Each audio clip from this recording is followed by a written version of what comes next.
Hello friends, welcome to the success Kendra. Friends देखिए, आज इस वीडियो में हम लोग बीपीएससी शिक्षक भर्ती 2023 के लिए बीपीएससी में जो सामान्य अध्ययन के लिए सिलेबस जारी किया गया है। आपको पता है कि पेपर 1 में जो है हिंदी और अंग्रेजी होगा। पेपर 2 जो है यह सामान्य अध्ययन का है।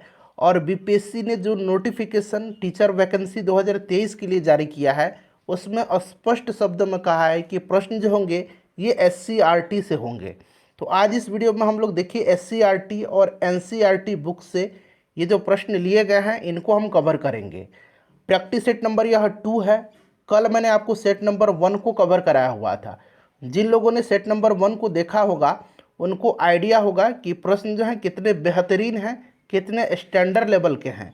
तो चलिए शुरू करते हैं आज का सेशन। पहले प्लीज़ वीडियो को लाइक कर दीजिएगा और जब सेशन समाप्त होगा तो इसको कम से कम एक ग्रुप में ज़रूर शेयर करिएगा। चलिए शुरू करते हैं। पहला प्रश्न देखिएगा फ्रेंड्स। पहला प्रश्न है कि मानव शरीर में भोजन का पाचन कहाँ से शुरू होता है। आप देख सकते हैं यह प्रश्न जो है हूबहू एससीईआरटी से उठाया गया प्रश्न है। बताइए राइट आंसर इसका क्या हो जाएगा। मानव शरीर में भोजन का पाचन जो है यह मुख से ही प्रारंभ हो जाता है, यानी कि कहाँ से, मुंह से प्रारंभ होता है भोजन का पाचन। क्लियर है, याद रखेंगे। अच्छा, मंड जैसे कार्बोहाइड्रेट का पाचन भी मुख से ही होता है।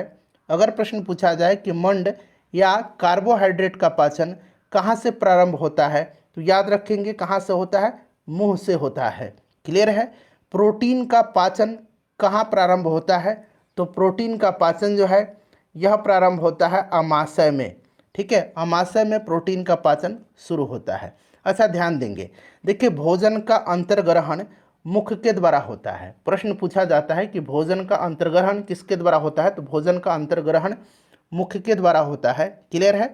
आहार को शरीर के अंदर लेने की क्रिया अंतर्ग्रहण कहलाती है। क्लियर, याद रखेंगे। चलिए आगे बढ़ें फ्रेंड्स, आप लोग सपोर्ट करेंगे। यह सेशन जो है, यह सीरीज जो है कंटिन्यू मैं आपके लिए लेकर के आता रहूँगा। हूबहू एससीईआरटी और एनसीईआरटी के प्रश्न इस वीडियो में मैंने शामिल किया हुआ है। चलिए दूसरा प्रश्न देखिएगा कि रेशम प्राप्त करने के लिए रेशम के कीटों का पालना क्या कहलाता है। तो देखिए रेशम कीट का जो पालन है ये कहलाता है सेरीकल्चर। क्या कहलाता है, सेरीकल्चर कहलाता है। एपीकल्चर क्या कहलाता है तो शहद के लिए मधुमक्खी पालन जो है ये एपीकल्चर कहलाता है।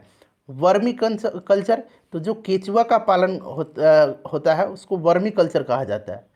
और विटीकल्चर जो है ये अंगूर की खेती विटीकल्चर कहलाती है। चलिए नेक्स्ट क्वेश्चन कर लेंगे कि रेशम उद्योग को बढ़ावा देने के लिए, थोड़ा सा छोटा कर दो, हाँ चलिए अब ठीक है। रेशम उद्योग को बढ़ावा देने के लिए किस वर्ष रेशम बोर्ड की स्थापना की गई। किस वर्ष रेशम बोर्ड की स्थापना की गई तो फ्रेंड्स 1949 में केंद्रीय रेशम बोर्ड की स्थापना की गई रेशम उद्योग को बढ़ावा देने के लिए। 1949 इसका राइट आंसर हो जाएगा। ये एनसीईआरटी और एससीईआरटी का प्रश्न है तो जो भी डाटा मिलेगा ये एनसीईआरटी और एससीईआरटी का ही मान्य होगा। तो इस चीज़ को आपको ध्यान रखना है। 1949 राइट आंसर हो जाएगा। अच्छा फ्रेंड्स ध्यान देंगे 1943 में, यहाँ मैं लिखता हूँ 1943 में केंद्रीय रेशम अनुसंधान प्रक्षेत्र की स्थापना पश्चिम बंगाल के बहरामपुर में की गई थी। 1943 में केंद्रीय रेशम अनुसंधान प्रक्षेत्र की स्थापना बहरामपुर पश्चिम बंगाल में किया गया। अच्छा, रेशम का सर्वप्रथम उत्पादन जो है कहाँ शुरू किया गया था, किस देश में शुरू किया गया था तो चाइना में किया गया था। इसको भी आप याद रखेंगे। चलिए नेक्स्ट क्वेश्चन कर लेंगे। चौथा प्रश्न है कि मानव शरीर का सामान्य तापमान होता है, और ध्यान रखना आपको यहाँ डिग्री सेल्सियस में, डिग्री सेंटीग्रेड में पूछा गया है। मानव शरीर का जो सामान्य तापमान होता है सेल्सियस पैमाने पर ये होता है 37 डिग्री सेल्सियस। वहीं अगर फ़ारेनहाइट पैमाने पर पूछा जाता तो फ़ारेनहाइट पर 98.6 डिग्री फ़ारेनहाइट होता है। इसको भी आप ज़रूर ध्यान रखेंगे। चलिए उसके बाद देखिए अकबरनामा की रचना किसने किया था। फ्रेंड्स आज हम बात करने वाले हैं बिहार प्राथमिक विद्यालय शिक्षक परीक्षा 2023 की बेस्ट बुक के बारे में, जो कि चक्षु प्रकाशन का है। यहाँ पर आप देख सकते हैं फ्रेंड्स, चक्षु बीपीएससी बिहार शिक्षक बहाली प्राथमिक विद्यालय अध्यापक प्राइमरी स्कूल टीचर भर्ती परीक्षा 2023, यह कंप्लीट स्टडी गाइड है और यह पूरी तरह से आपका जो पाठ्यक्रम है, सिलेबस है, उस पर आधारित है और पूरा सिलेबस इस स्टडी गाइड में कवर किया गया है। यहाँ पर नीचे आएंगे फ्रेंड्स तो आपको दिखा दूँ, यहाँ पर आप पढ़ सकते हैं विषय सूची। और देखिए सबसे पहले यहाँ पर बिहार एक अवलोकन, यानी कि बिहार से संबंधित सभी महत्वपूर्ण टॉपिक्स को इस बुक में कवर किया गया है। समसामयिकी, और आपको पता है कि पेपर 1 और पेपर 2 होगा। पेपर 1 में भाषा है जिसमें कि हिंदी और अंग्रेजी है। यहाँ पर देखिए अंग्रेजी में जितना भी सिलेबस है पूरी तरह से इसमें कवर किया गया है। Unseen passages, articles, noun, pronoun, object, adjective, verb, adverb, preposition, यानी कि जितने भी अंग्रेजी के टॉपिक्स हैं उनको यहाँ पर कवर किया गया है। भाग 2 में देखिएगा हिंदी है, हिंदी का भी सारा का सारा टॉपिक यहाँ पर कवर किया गया है। और यहाँ पर देखिए पेपर 2 जो है फ्रेंड्स, पेपर 2 में सामान्य अध्ययन है, जनरल स्टडीज़ है, जिसमें कि मानसिक क्षमता परीक्षण यानी कि मेंटल एबिलिटी टेस्ट, उसका भी यहाँ पर कंप्लीट सिलेबस को कवर किया गया है टॉपिक वाइज। यह बुक आपके लिए सफिशिएंट होगा और यह आपकी प्रिपरेशन को और भी मजबूत बनाएगा। उसके बाद देखिए भारतीय इतिहास, इंडियन हिस्ट्री है, इसमें इंडियन हिस्ट्री का यहाँ पर देखिए सारा टॉपिक कवर किया गया है।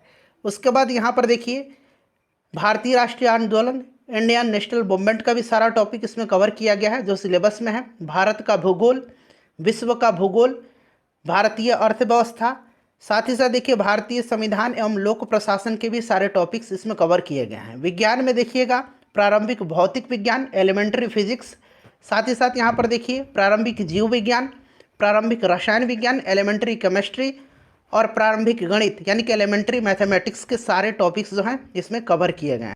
देखिए जो गाइड मैंने आपको अभी बताया है, इस गाइड के साथ साथ आप चक्षु का, अंग्रेजी और हिंदी का स्टडी गाइड भी ले सकते हैं और अपनी तैयारी को और मजबूत करा था।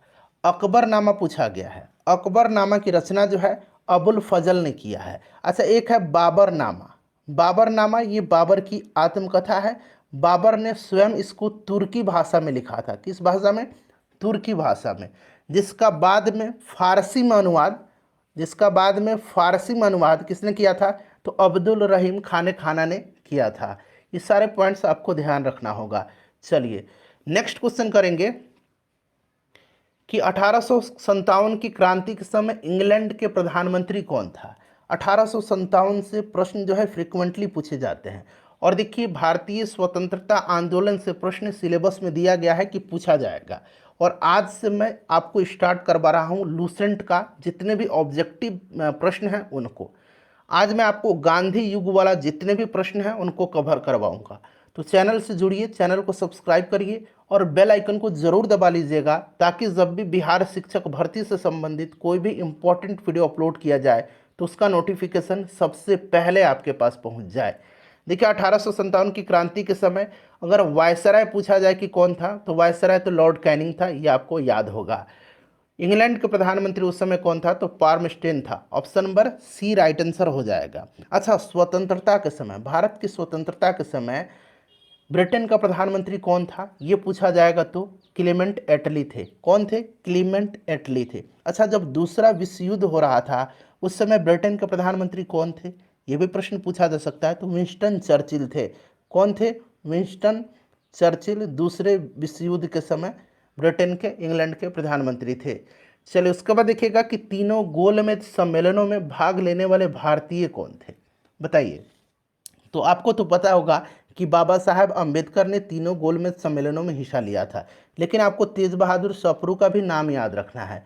बाबा साहब अम्बेडकर और तेज बहादुर सप्रू ये ऐसे भारतीय थे जिन्होंने तीनों गोलमेज सम्मेलनों में हिस्सा लिया था। Option number A right answer हो जाएगा, ए और बी दोनों। अच्छा, पहला गोलमेज सम्मेलन 1930 में हुआ था, क्रम से याद रखेंगे। दूसरा 1931 में हुआ था, तीसरा 1932 में हुआ था। तो ये तीनों आपको राउंड टेबल कॉन्फ्रेंसेस याद रखने हैं।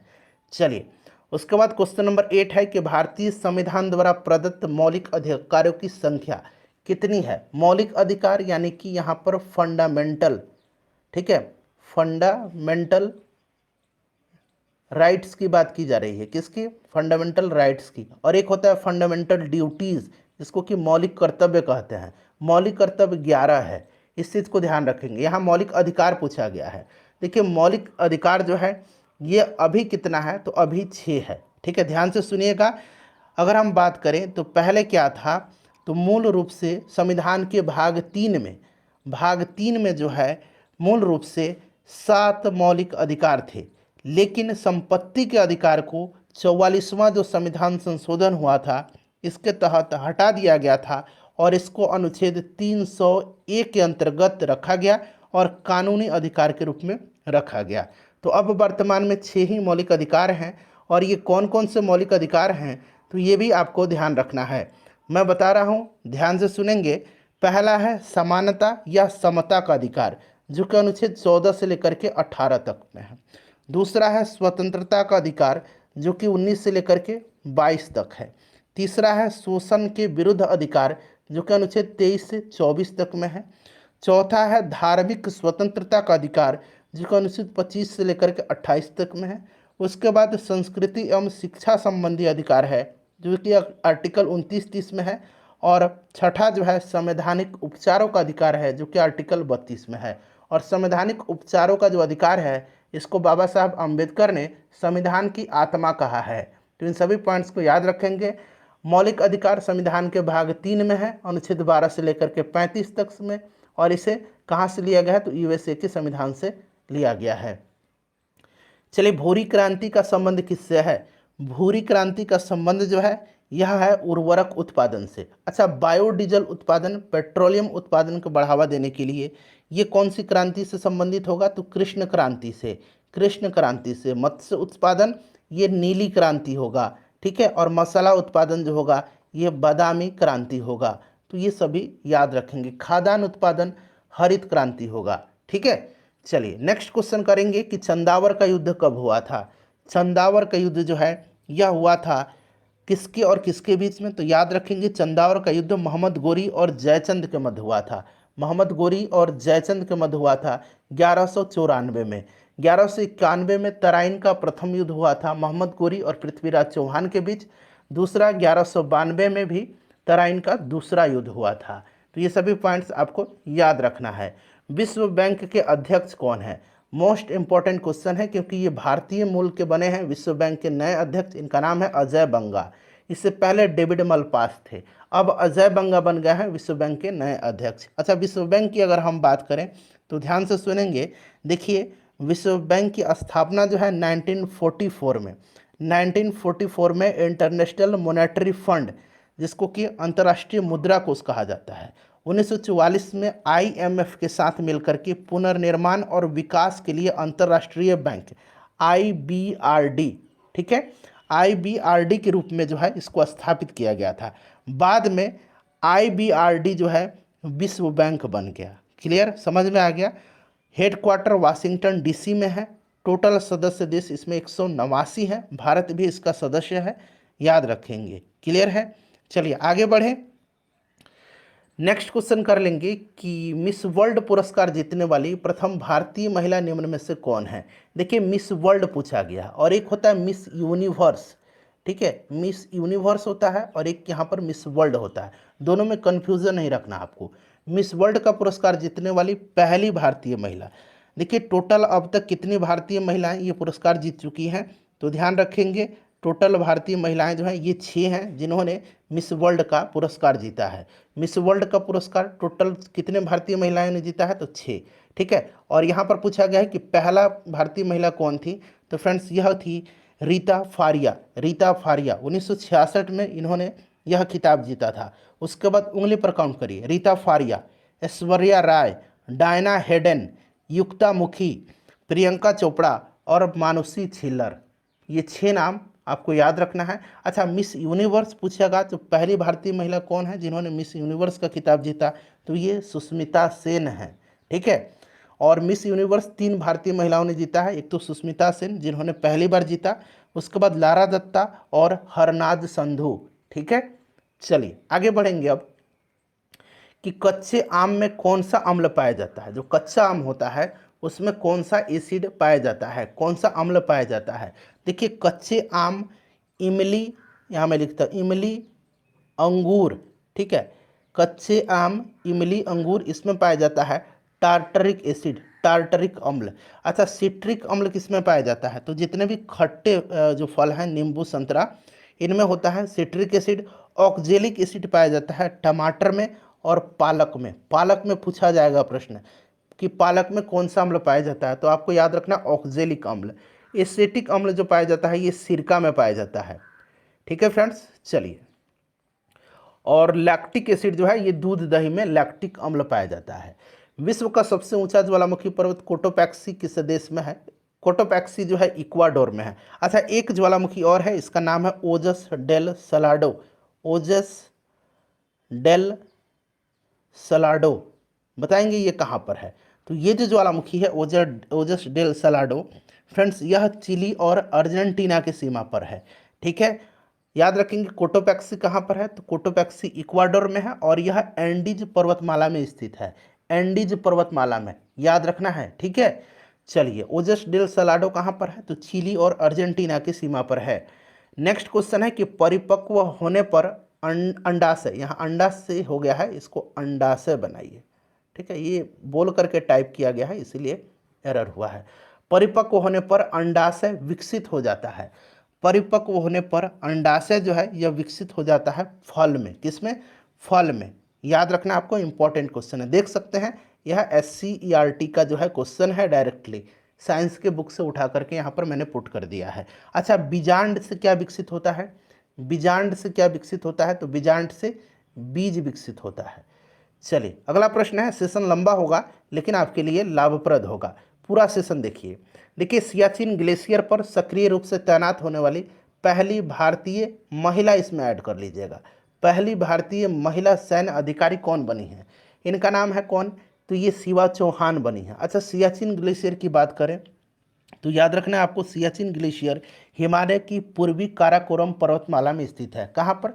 तो पूर्वी काराकोरम पर्वतमाला में स्थित है। नेक्स्ट क्वेश्चन है हमारा कि अभिज्ञान शाकुंतलम का अंग्रेजी में अनुवाद किसने किया था? अभिज्ञान शाकुंतलम का, ये कालिदास की रचना है अभिज्ञान शाकुंतलम, और इसका अंग्रेजी में अनुवाद किसने किया था? तो फ्रेंड्स यह विलियम जोन्स ने किया था। ठीक है, याद रखना है किसने किया था? विलियम जोन्स ने किया था। और मनुस्मृति का पहली बार अंग्रेजी में अनुवाद भी विलियम जोन्स ने ही किया है। मनुस्मृति का पहली बार अंग्रेजी में अनुवाद विलियम जोन्स ने ही किया था। अच्छा, भगवत गीता का अंग्रेजी में अनुवाद चार्ल्स विल्किंस ने किया। भगवत गीता का अंग्रेजी में अनुवाद चार्ल्स विल्किंस ने किया। और देखिए, विलियम जोन्स जो हैं, इन्होंने 1784 में, याद रखेंगे, एशियाटिक सोसाइटी ऑफ बंगाल की स्थापना किया था। एशियाटिक सोसाइटी ऑफ बंगाल की स्थापना किया था। ठीक है, ये सारे पॉइंट्स आपको याद रखना है। जेम्स अगस्टस हिक्की 1780 में जेम्स अगस्टस हिक्की ने भारत के पहले अखबार बंगाल गजट की शुरुआत किया था। बंगाल गजट की शुरुआत किया था। ये सारे पॉइंट्स याद रखना है। चलिए, अगला प्रश्न करेंगे कि गांधी इरविन समझौता कब हुआ था? गांधी इरविन समझौता जो है ये 5 मार्च 1931 को हुआ था। अच्छा, इसमें ध्यान देंगे, इसमें इरविन ने क्या स्वीकार किया था? इरविन ने स्वीकार किया था कि हिंसा के आरोपियों को छोड़ करके बाकी सभी राजनीतिक बंदियों को रिहा कर दिया जाएगा। भारतीयों को समुद्र के किनारे नमक बनाने का अधिकार दिया जाएगा। भारतीय शराब एवं विदेशी कपड़ों की दुकानों के सामने धरना दे सकते हैं। आंदोलन के दौरान त्यागपत्र देने वाले जितने भी व्यक्ति थे उनको पुनः जो है उस पद पर बहाल किया जाएगा। और आंदोलन के दौरान जितनी भी संपत्तियां जब्त की गई थी उनको वापस की जाई थी। ये इरविन ने स्वीकार किया था। और गांधी जी ने क्या स्वीकार किया था? कि सविनय अज्ञा आंदोलन स्थगित कर दिया जाएगा। कांग्रेस दूसरे गोलमेज सम्मेलन में भाग लेगी। कांग्रेस ब्रिटिश सामान का बहिष्कार नहीं करेगी। गांधी जी पुलिस की ज्यादतियों की जांच की मांग छोड़ देंगे। ये गांधी जी ने स्वीकार किया था। गांधी इरविन समझौता 5 मार्च 1931 को हुई थी और इसी में सविनय अज्ञा आंदोलन को स्थगित करने के लिए गांधी जी ने सहमति जताई थी और दूसरे गोलमेज सम्मेलन में कांग्रेस भाग लेगी, हिस्सा लेगी, ऐसा इसमें सहमति बनी थी। ठीक है, इसको दिल्ली समझौता, दिल्ली पैक्ट के नाम से भी जाना जाता है। ठीक है, याद रखेंगे, 5 मार्च 1931 को हुआ था। स्वतंत्र श्रमिक पार्टी की स्थापना 1936 में किसके द्वारा किया गया? तो फ्रेंड्स यह 1936 में स्वतंत्र श्रमिक पार्टी की स्थापना बाबा साहब अम्बेडकर के द्वारा किया गया था। नेक्स्ट क्वेश्चन हमारा कि डॉक्टरों के द्वारा, अब यहाँ पर देखिएगा, डॉक्टरों के द्वारा आँख, कान, नाक, गले के निरीक्षण करने के लिए किस दर्पण का उपयोग किया जाता है? इंपॉर्टेंट क्वेश्चन है। तो ये जो दर्पण है इसका नाम है अवतल दर्पण, ठीक है, अवतल दर्पण का इस्तेमाल किया जाता है। चलिए उसके बाद अगला प्रश्न कर लेंगे कि अनहैप्पी इंडिया पुस्तक के लेखक कौन है। एक है अनहैप्पी इंडिया और एक है इंडिया डिवाइडेड, इंडिया डिवाइडेड, ठीक है, इंडिया डिवाइडेड। अब देखिए अनहैप्पी इंडिया पुस्तक के लेखक कौन है, तो अनहैप्पी इंडिया को लिखा है लाला लाजपत राय ने। अच्छा, इंडिया डिवाइडेड पुस्तक को लिखा है किसने, डॉक्टर राजेंद्र प्रसाद ने। इसको भी आप ध्यान रखेंगे। चलिए उसके बाद नेक्स्ट क्वेश्चन करेंगे कि हाल ही में नेपाल के नए राष्ट्रपति कौन बने हैं। अच्छा, नेपाल के नए राष्ट्रपति भी बने हैं, नेपाल के नए प्रधानमंत्री भी बने हैं। नेपाल के अगर हम प्रधानमंत्री की बात करें तो ये पुष्प कमल दहल प्रचंड हैं वर्तमान में, और राष्ट्रपति नए बने हैं रामचंद्र पौडेल। इससे पहले विद्यादेवी भंडारी थी, लेकिन अब कौन बने हैं, रामचंद्र पौडेल बन गए हैं। उसके बाद देखिएगा कि आसियान का 11वां सदस्य देश, आसियान का 11वां सदस्य देश, आसियान के बारे में जान लीजिए। इसका फुल फॉर्म क्या होता है, तो association of south east Asian Nations, association of south east Asian nation, ठीक है। स्थापना 1967 में हुई थी। हेडक्वार्टर इसका जकार्ता में है, ठीक है फ्रेंड्स, याद रहेगा। चलिए, और 11वां देश जो बन गया है ये बन गया है तिमोर लेस्ते। इसको जो है पूर्वी तिमोर भी कहा जाता है, पूर्वी तिमोर भी कहा जाता है, तिमोर लेस्ते भी आप नाम याद रखेंगे, ठीक है फ्रेंड्स। चलिए अगला प्रश्न कर लेंगे 24 नंबर कि निम्नलिखित में से कौन सा रासायनिक परिवर्तन का उदाहरण है। ध्यान से पढ़िएगा और ऑप्शन देख करके ही आप समझ जाएंगे कि यह प्रश्न किस बुक से उठाया गया है।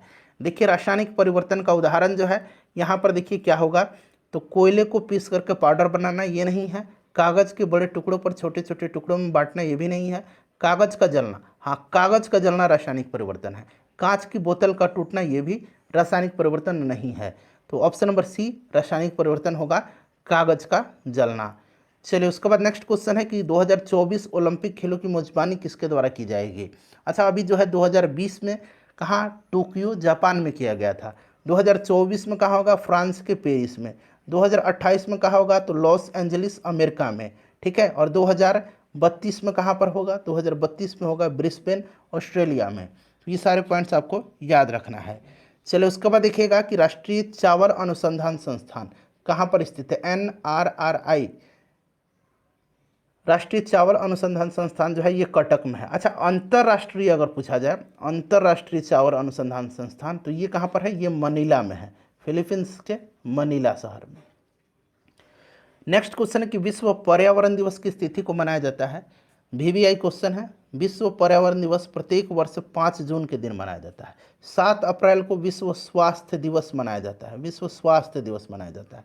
11 जुलाई को विश्व जनसंख्या दिवस मनाया जाता है, जनसंख्या दिवस, जनसंख्या दिवस मनाया जाता है। 16 सितंबर को ओजोन दिवस मनाया जाता है, ओजोन दिवस मनाया जाता है, ठीक है, ओजोन दिवस याद रखेंगे। चलिए आगे बढ़ेंगे कि पहला अंतर्राष्ट्रीय पृथ्वी सम्मेलन का आयोजन कब किया गया था। पहला अंतर्राष्ट्रीय पृथ्वी सम्मेलन का आयोजन रियो डी जेनेरियो ब्राजील में 1992 में किया गया था। रियो डी जेनेरियो ब्राजील 1992 में किया गया था। नेक्स्ट क्वेश्चन है कि यूटोपिया के लेखक कौन थे। यूटोपिया को लिखा है किसने, तो थॉमस मोर ने लिखा है, थॉमस मोर राइट आंसर हो जाएगा। इंपॉर्टेंट क्वेश्चन है, बहुत ही महत्वपूर्ण है, याद रखेंगे आप। चलिए उसके बाद देखिएगा कि निम्नलिखित में से किससे रामसर कन्वेंशन संबंधित है। रामसर कन्वेंशन के बारे में जान लीजिए। देखिए ईरान का एक शहर है कहाँ, रामसर, ठीक है। ईरान के रामसर में 1971 में इस कन्वेंशन पर साइन किया गया था। और भारत ने इस पर साइन कब किया था, भारत ने 1982 में इस पर साइन किया था, ये भी याद रखना आपको। रामसर कन्वेंशन संबंधित है आर्द्र भूमि के संरक्षण से। अच्छा, भारत में अभी वर्तमान में 75 रामसर साइट हैं, 75 रामसर साइट हैं। बिहार का जो कांवर झील है, कांवर लेक है, यह एकमात्र बिहार का रामसर साइट है, इसको भी आप याद रखेंगे। चलिए नेक्स्ट क्वेश्चन है कि निम्नलिखित में से कौन सा एक उपकरण वाहन दूरी तय की गई दूरी को मापता है। वाहन द्वारा तय की गई दूरी, तय की गई दूरी को जो नापता है यह है आपका कौन सा, बताइए, तो ये ओडोमीटर है। अच्छा, अब स्पीडोमीटर में कन्फ्यूजन होगा। तो स्पीडोमीटर क्या करता है, यह वाहन की जो तात्कालिक गति है उसको नापता है और प्रदर्शित करता है। अल्टीमीटर वायुयान की ऊंचाई मापता है, अल्टीमीटर वायुयान की ऊंचाई मापता है, ठीक है। तो ये सारे पॉइंट्स आपको ध्यान रखना है। चलिए, निम्नलिखित में से कौन सा खाद्य श्रृंखला का सही क्रम है? देख सकते हैं प्रश्न कैसा है। तो खाद्य श्रृंखला, घास कौन खाएगा? कीट खा जाएगा, कीट को मेढक, मेढक को सर्प और सर्प को गरुड़। तो ये एक यहाँ पर श्रृंखला बन रहा है। ठीक है, चलिए ये option number A right answer हो जाएगा। अगला प्रश्न है कि सूक्ष्म जीवों द्वारा मृत पादपों पर क्रिया करने से बनने वाला एक उत्पाद का नाम क्या है? अब ये उत्पाद पढ़िए और थोड़ा सा दिमाग लगाइए और आंसर बताइए। क्यों? क्योंकि ये एससीईआरटी का प्रश्न है और आपने तो कभी पढ़ा ही नहीं एनसीईआरटी एससीईआरटी, आपने तो सिर्फ लूसेंट पढ़ लिया। बताइए। तो फ्रेंड्स ये ह्यूमस होगा। ठीक है, ध्यान रखें क्या होगा? तो यह ह्यूमस होगा। क्लियर? चलिए, उसके बाद देखिएगा कि संयुक्त राष्ट्र पर्यावरण कार्यक्रम यूनाइटेड नेशन एनवायरनमेंट प्रोग्राम का मुख्यालय कहाँ पर है? तो देखिए इसके बारे में जान लीजिए। इसका स्थापना 1972 में हुआ था और इसका हेडक्वार्टर जो है यह नैरोबी में है, केनिया के नैरोबी में। यहाँ पर देखिए ये हरारे जो है ये जिम्बाब्वे की राजधानी है। ठीक है, सोमालिया मोगादिशु, याद रखना है। क्लियर? चलिए, गोगाबिल झील बिहार के किस जिला में स्थित है? देखिए गोगाबिल जो है यह बिहार का पहला सामुदायिक रिजर्व है, बिहार का पहला सामुदायिक रिजर्व, और यह जो है कटिहार में है। ठीक है, ध्यान रखेंगे। नेक्स्ट क्वेश्चन है हमारा कि बिहार राज्य का कुल भौगोलिक क्षेत्रफल कितना है? यह आपको जबान पर एग्जैक्ट याद रखना है। 94,163 वर्ग किलोमीटर, 94,163 वर्ग किलोमीटर। ठीक है, यहाँ पर देखिएगा ऑप्शन नंबर सी हो जाएगा। बिहार की जनसंख्या अगर पूछेगा तो 2011 की जनगणना के अनुसार 10,40,99,452, ये भी आपको जबान पर याद रखना है। चलिए, उसके बाद नेक्स्ट क्वेश्चन है कि शारदा एक्ट के तहत, शारदा एक्ट के तहत विवाह के लिए लड़की यानी कि जो गर्ल्स हैं उनकी और लड़कों की यानी कि जो बॉयज़ हैं न्यूनतम आयु क्रमशः निर्धारित की गई है। अब देखिए फ्रेंड्स, ये जो बाल विवाह अवरोध अधिनियम 1929 था, बाल विवाह अवरोध अधिनियम 1929, इसको शारदा एक्ट कहा जाता है। और ये जो शारदा एक्ट पारित हुआ था उस समय लॉर्ड इरविन वायसराय था, और इसमें जो है लड़कियों की उम्र 14 साल रखी गई थी और लड़कों की उम्र 18 साल रखी गई थी। तो 14 और 18 ऑप्शन नंबर ए में दिया गया है, जो कि राइट आंसर हो जाएगा। उसके बाद देखिएगा कि साल 1882 में शिक्षा के विकास के लिए, शिक्षा के विकास के लिए हंटर आयोग का गठन किसने किया था? हंटर आयोग का गठन जो है यह किसने किया था 1882 में? तो ये लॉर्ड रिपन था। कौन था? लॉर्ड रिपन था। लॉर्ड रिपन के समय में, ध्यान दीजिएगा, इसको स्थानीय स्वशासन का जनक कहा जाता है। लॉर्ड रिपन ने जो है पहली बार कारखाना अधिनियम पारित किया था। ठीक है, इसने वर्नाक्यूलर जो प्रेस एक्ट था, वर्नाक्यूलर प्रेस एक्ट, जो कि क्यूलर प्रेस एक्ट जो कि लॉर्ड लिटन के समय आया था, उसको इसने निरस्त किया था। किसने? लॉर्ड रिपन ने। लॉर्ड रिपन याद रखेंगे। उसके बाद देखिएगा कि किस शासक द्वारा सर्वप्रथम पाटलिपुत्र का, या का ही रहने दीजिए, पाटलिपुत्र का राजधानी के रूप में चयन किया? तो पाटलिपुत्र को राजधानी के रूप में चयन किया उदयन ने। किसने? उदयन ने। अच्छा, ये उदयन जो था यह किस वंश का था? तो ये हरेंक वंश का था। प्रश्न बन सकता है, अजातशत्रु का बेटा था। अजातशत्रु किसका बेटा था? तो बिंबिसार का। बिंबिसार जो कि हरेंक वंश के संस्थापक थे। बिंबिसार के बाद उनका बेटा अजातशत्रु बना, अजातशत्रु के बाद अजातशत्रु का बेटा उदयन बना था। चलिए, अगला प्रश्न कर लेंगे कि स्टैचू ऑफ बिलीफ प्रतिमा जो है ये कहाँ स्थित है? तो स्टैचू ऑफ बिलीफ जो है यह राजस्थान में है और यह भगवान शिव को समर्पित है। ध्यान रखेंगे, स्टैचू ऑफ बिलीफ। अगला प्रश्न है कि मुस्लिम लीग द्वारा सर्वप्रथम प्रत्यक्ष कार्रवाई दिवस कहाँ मनाया गया था? तो मुस्लिम लीग ने 16 अगस्त 1946 को, 16 अगस्त 1946 को प्रत्यक्ष कार्रवाई दिवस के रूप में मनाया। इनका उद्देश्य हिंदू मुस्लिम दंगे उत्पन्न करके यह सिद्ध करना था कि हिंदू और मुसलमान समुदाय एक साथ नहीं रह सकते हैं, और ये हुआ था कोलकाता में। ठीक है, प्रत्यक्ष कार्रवाई दिवस पहली बार कोलकाता में मनाया गया और उस समय कोलकाता में भीषण जो है दंगा हुआ था। चलिए, अगला प्रश्न है कि वृक्षों को काटने से बचाने हेतु चिपको आंदोलन कब शुरू किया गया था? अब देखिए, चिपको आंदोलन जो है ये उत्तराखंड के, अब उत्तराखंड में आता है, चमोली जिले में हुआ था 1973 में, और इसको शुरू किया था चंडी प्रसाद भट्ट और सुंदरलाल बहुगुणा ने। चंडी प्रसाद भट्ट और सुंदरलाल बहुगुणा ने 1973 में। नेक्स्ट क्वेश्चन है हमारा कि राज्य सरकार का कार्यकारी अध्यक्ष और संवैधानिक प्रमुख कौन होता है? सिंपल सा क्वेश्चन है, ये राज्यपाल होता है, राज्य सरकार का पूछा गया है।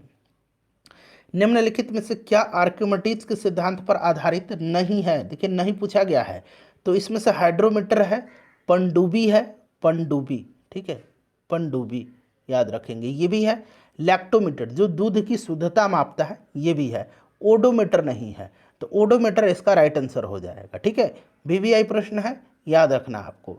नेक्स्ट क्वेश्चन कर लेंगे कि रक्त में पाया जाने वाला कौन सा घटक शरीर में ऑक्सीजन परिवहन के लिए जिम्मेदार होता है? तो ऑक्सीजन के परिवहन के लिए जिम्मेदार जो है, ये है आपका लाल रक्त कणिका, आरबीसी, रेड ब्लड कॉर्पुलस, ठीक है। ऑप्शन नंबर इसका ये राइट आंसर हो जाएगा।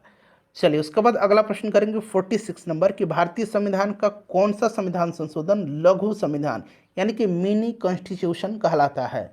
लघु संविधान कहलाता है 42वां संविधान संशोधन, जो कि 1976 में हुआ था। इसमें व्यापक जो है परिवर्तन किए गए थे इसके माध्यम से संविधान में, इसीलिए इसको लघु संविधान कहा जाता है। इसमें प्रस्तावना में समाजवादी, धर्मनिरपेक्ष और अखंडता शब्द जोड़े गए थे। राज्य की नीति निर्देशक तत्व जो हैं इनको मौलिक अधिकारों पर प्रधानता दी गई थी, और भाग 4A के अनुच्छेद 51A में जो है मौलिक कर्तव्य जोड़ा गया था। तो ये ध्यान रखना आपको। चलिए अगला प्रश्न करेंगे कि 17वें प्रवासी दिवस 2023 के मुख्य अतिथि डॉक्टर मोहम्मद इरफान अली किस देश के राष्ट्रपति हैं? तो ये जो है फ्रेंड्स ये गुयाना के हैं, याद रखेंगे, ठीक है। प्रवासी दिवस कब मनाया जाता है? तो यह प्रत्येक वर्ष जो है 9 जनवरी के दिन मनाया जाता है। अगला प्रश्न है कि विश्व खुशहाली सूचकांक वर्ल्ड हैप्पीनेस इंडेक्स 2023 में भारत का स्थान क्या है? यह इंडेक्स जारी कौन करता है? तो फ्रेंड्स यह जारी करता है United Nations sustainable development solutions network. United Nations sustainable development solution network द्वारा यह जारी किया जाता है। फिनलैंड इसमें प्रथम स्थान पर है, और सबसे आखिरी में अफगानिस्तान है।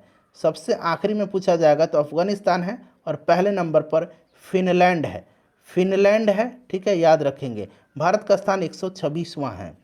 चलिए 49 नंबर क्वेश्चन है कि क्वाड में कौन सा देश सम्मिलित नहीं है? देखिए क्वाड में भारत है, जापान है, ऑस्ट्रेलिया है और अमेरिका है। क्वाड में 4 देश हैं, ठीक है। इसमें रसिया नहीं है, option number C right answer हो जाएगा, रूस। चलिए उसके बाद देखिएगा कि इम्फाल राजधानी है। इसका आंसर फ्रेंड्स आप कमेंट करके बताएंगे। हम लोग 50 प्रश्न कवर करते हैं ताकि वीडियो लंबी ना हो और फ्रेंड्स आपको देखने में सुविधा हो। इसका आंसर आप कमेंट करके बताएंगे इम्फाल राजधानी दरअसल है कहाँ की। वीडियो को लाइक करिएगा, सपोर्ट करेंगे तो यह सीरीज़ कंटिन्यू चलता रहेगा। शेयर जरूर कर दीजिएगा।